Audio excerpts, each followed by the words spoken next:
It's an incredibly fine line, isn't it? Trying to get the balance right between the training mileage, freshening up, and then also keeping some speed in the legs. But it's really helpful just to start having an impact, getting a gauge of what that 3 week timeline is out for certain races. And what about on the flip side? Do you have a time when you've certainly had a taper that's gone really well and executed well coming into a race?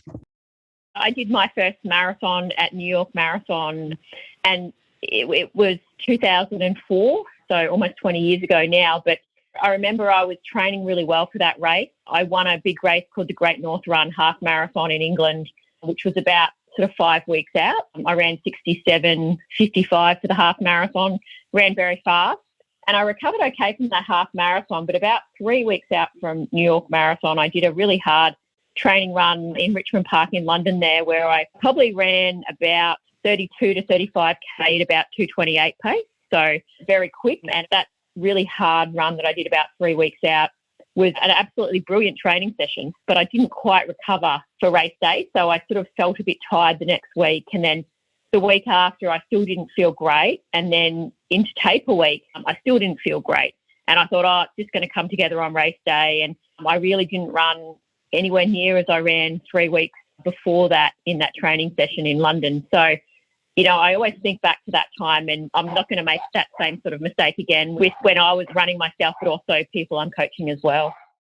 Look, I ran my best marathon, which is still the Australian and Oceania record, in Chicago in 2006.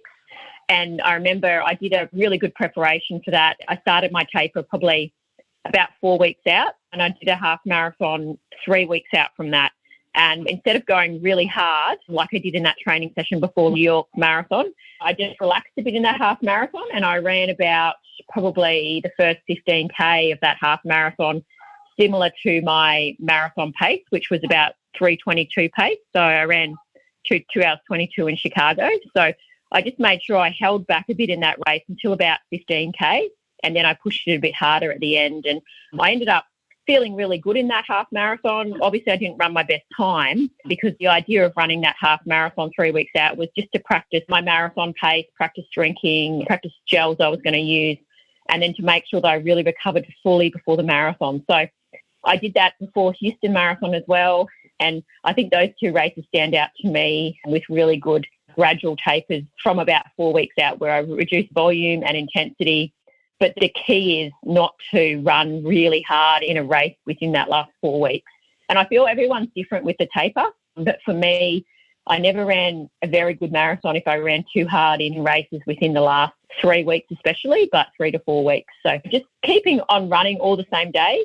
So I didn't really change my running schedule too much, but I reduced the volume of the runs, reduced the intensity, and changed my thought about racing. So racing that half marathon 3 weeks out before my best marathon, I changed my mindset of running as hard as you can to using this race as part of my preparation for the marathon, which I think is a very key factor in preparing well for your best marathon, is to make sure you use races as part of the preparation. So yeah, those two races probably stand out for me. And the Houston Marathon was a really good one for me, and that was my qualifier for my last Olympic marathon in London in 2012. And I felt amazing on that day. And I feel like I had done all the hard training, obviously, in the months before that, but they were both indicative of a really good taper as well.